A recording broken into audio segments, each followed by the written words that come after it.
네, 먼저 주말에 함께 보지 못한 주말 본문을 잠시 언급합니다.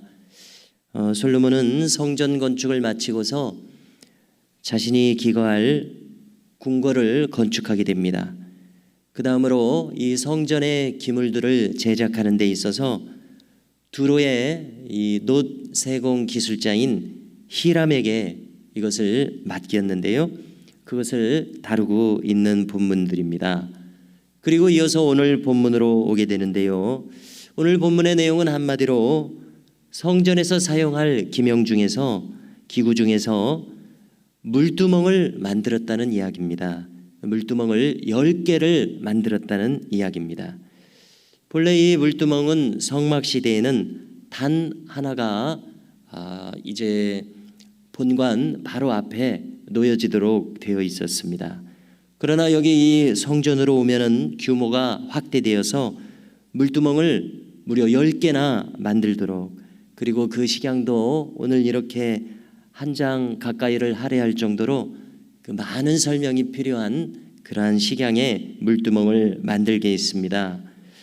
물두멍의 제작 방법에 대해서 또 들어갈 무늬와 모양들에 대해서 꽤 많은 분량을 여기 기술하고 있습니다.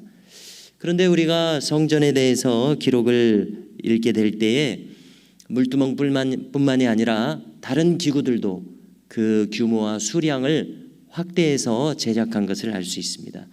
예를 들어서 제단을 거론하자면은 제단의 크기가 좀 더 커지고 2배 정도, 그 다음에 계단을 만들어야 할 정도로 그렇게 견고하게 고정식으로 만드는 것을 읽을 수가 있고요. 그 다음에 성전 그 본관 내부에는 금촛대가 있지 않습니까? 히브리어로 메노라라고 하는 7촛대가 있는 7금촛대가 있는데 그것도 이제 6쌍 정도 제 기억에 이렇게 많이 만드는 것을 알 수가 있습니다. 물두멍의 용도가 있습니다. 한마디로 재물을 씻는 데 있습니다. 오늘 읽으신 내용의 맨 마지막에 보면 또 바다라는 것을 거론하지 않습니까? 바다는 말 그대로 저 바다에 있는 것이 바다인데 바로 그 바다를 이 성전 기구의 이름으로 사용하고 있습니다. 그것은 무엇을 의미합니까? 바다가 물을 담고 있듯이 역시 물을 담는 기구입니다. 물두멍도 물을 담고 바다도 물을 담습니다. 그러나 용도가 좀 차이가 있는데요. 이 물두멍은 재물을 씻는 용도입니다. 자, 재물을 씻고자 할 때 재물에 각을 뜨게 됩니다. 또 재물의 목에 안수해서 재물을 죽이게 됩니다. 바치는 당사자가 그러한 일을 하게 되는데, 그러므로 재물을 씻는다고 했을 때 아무래도 피가 좀 섞일 수밖에 없겠습니다. 그런데 이 제사장도 그 재물을 드리는 이 모든 일들을 임함에 있어서 손도 씻어야 되고 몸도 씻어야 되는데 재물의 피와 섞이면은 좀 합당치 않게 느껴지지 않습니까? 그래서 제사장의 손과 발, 몸을 씻는 용도로는 바다라는 기구를 따로 만들게 한 것을 알 수가 있습니다. 이렇게 용도가 다른데요. 이 물두멍의 크기를 대략 보면은 너비와 길이가 4규빗입니다. 그냥 50cm라고 한 규빗을 생각하면은요, 약 2m 정도의 크기임을 알 수 있습니다. 들어가는 부피는 40밭이라고 이야기합니다. 일전에 이 한 밭이 약 22리터 정도 된다는 것을 거론한 적이 있는데요. 예, 그 밭입니다. 22리터는 등산용 배낭의 그러한 부피 정도 되고, 그다음에 우리가 흔히 이 여러 가지 이 시중에 용도로 사용하는 이 들통의 부피가 대략 22리터 정도 되는 것을 알 수가 있습니다. 성경에서 직접 온 것인지는 모르겠습니다만은 아무튼 사람이 들 수 있는 그런 적당한 부피가 그 정도 되는 모양입니다. 우리가 바깥에 생수를 마시게 되는데 생수통이 한 19리터 정도 된다고 합니다.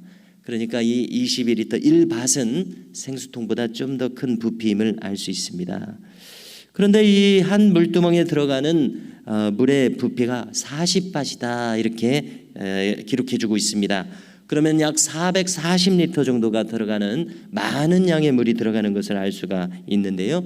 또 이 물두멍이 10개가 있으니까 대단히 많은 물을 사용하고 운용하겠구나, 이런 것을 알 수가 있습니다. 그래서 레위인들과 제사장들이 성전에서 봉사를 하게 되지 않습니까? 2만여 명의 레위인들 제사장들이 24반차로 나누어서 약 1년에 2주 이상 2주, 그다음에 동시에 3주 해서 1년에 한 달 정도 복무를 하게 될 때 이렇게 많은 물들을 치우는 그런 일들을 하겠구나. 또 전국에서 제사를 드리고자 온 사람들, 유월절은 전국에서 오고 세계적으로 오지 않습니까? 그 많은 양을 처리하기 위해서 참 대단위의 이 성전 제사의 일들이 이루어지겠구나, 이렇게 우리가 짐작을 할 수 있습니다. 이 물두멍은 많은 그 물을 담기도 하지만은 오늘 내용을 보니까 복잡한 식양을 알려주고 있습니다. 이 물두멍은 받침용 수레까지 만듭니다. 그래서 바퀴를 달리게 해서 바퀴를 가지고 이동을 시키는 것을 알 수가 있습니다. 수레 또한 물두멍의 식양과 비슷하게 길이와 너비가 약 2m이고 높이는 1.5m 정도 됩니다. 그리고 정교한 문양으로 장식하게 했습니다. 장식의 내용은 이렇게 많은 복잡한 내용이 있습니다만은 간단하게 설명을 하자면은 사자와 소와 그룹들로서 장식하게 했습니다. 사자는 아무래도 왕권을 상징하는데요, 우리 주님의 왕권을 미리 이렇게 예표하고 있다고 볼 수가 있겠습니다. 우리가 성경에서 주님에 대해서 유다 지파의 사자가 승리하였다, 이런 내용을 읽을 수가 있는데요, 주님을 사자로 묘사하는 것을 볼 때에 일맥상통함을 알 수가 있습니다. 또 우리가 마태복음은 사자에 비유하고, 그다음에 마가복음은 소에 비유하고, 누가복음은 사람에 비유하고, 또 요한복음은 독수리에 비유합니다. 그래서 이 그룹 천사의 그런 얼굴 모습하고 비슷한데요, 바로 이 마태복음에는 왕으로서 공생의 사역에 임하셨던 막 병자를 고치십니다, 또 악귀를 쫓아내십니다, 이런 왕권의 모습을 마태복음에서 상징이 되기 때문에 마태복음을 사자의 복음서다, 이렇게 성경학자들이 말하는 것을 우리가 듣게 되는데요, 바로 이런 것과 일맥상통한다는 생각이 듭니다. 다음으로 이 장식한 식양 중에는 소가 있습니다. 소는 아무래도 죽도록 충성하는 것을 상징합니다. 그래서 조금 더 자세한 그 설명을 보면은 이 바다 밑에는 소를 12마리를 만들도록 했다는 것입니다. 그래서 주님께 죽도록 충성했던 12제자들, 사도 요한을 제하고는 모두가 순교하지 않았었습니까? 그러한 생명을 다하여 충성하는 제자들을 상징한다고 연결할 수가 있습니다. 다음으로는 놀랍게 이 그룹이 여기 부조로서 형상화되어 주조되어 있습니다. 노스로 지금 히람이 주조한 것인데요, 이 그룹 천사는 히브리어 원문으로는 케루빔입니다. 천상의 존재입니다. 동시에 이 거룩을 상징하고 있고요, 또 주님은 인성과 신성이 동시에 공존하시는 분이시지 않습니까? 이 주님의 신성을 상징한다고 볼 수 있습니다. 다음으로는 종려나무가 있습니다.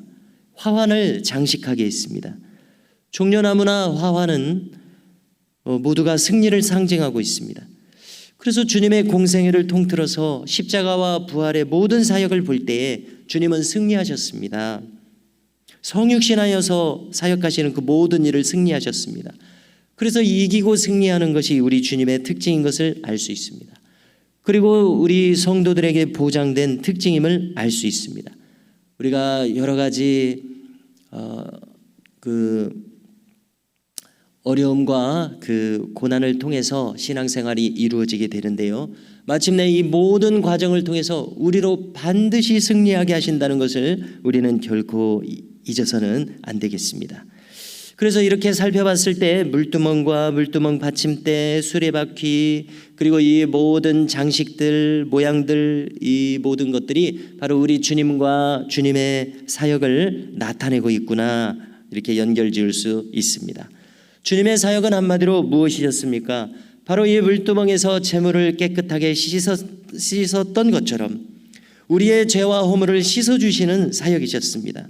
십자가에서 흘리신 주님의 보혈로서 제물되었어야 할 그 마땅한 우리의 죄와 허물을 씻어주셨음을 다시 떠올리게 됩니다.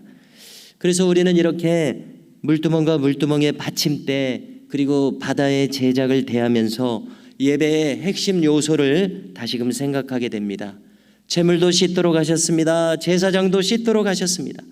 그것은 바로 이 제사, 즉 예배의 핵심 요소는 우리를 정결하게 씻게 하는 바로 그것임을 잘 알 수 있습니다. 사도 요한도 여러 번 거론하게 되는 것처럼 요한계시록 마지막 대목에서 같은 맥락의 것을 말씀하여 줍니다. 한마디로 우리의 신앙을 요약해 주기를 요한계시록 22장 14절을 다시 읽어드리겠습니다. 자기 두루마기를 빠는 자들은 복이 있으니 이는 그들이 생명나무에 나아가며 문들을 통하여 성에 들어갈 권세를 받으려 함이로다. 저는 여기에서 맨 앞에 날마다라는 말을 넣고 싶습니다. 우리는 신앙생활을 날마다 하고 있기 때문에. 그래서 날마다 자기 두루마기를 빠는 자들은 복이 있으니 이렇게 읽고 싶습니다. 그렇습니다.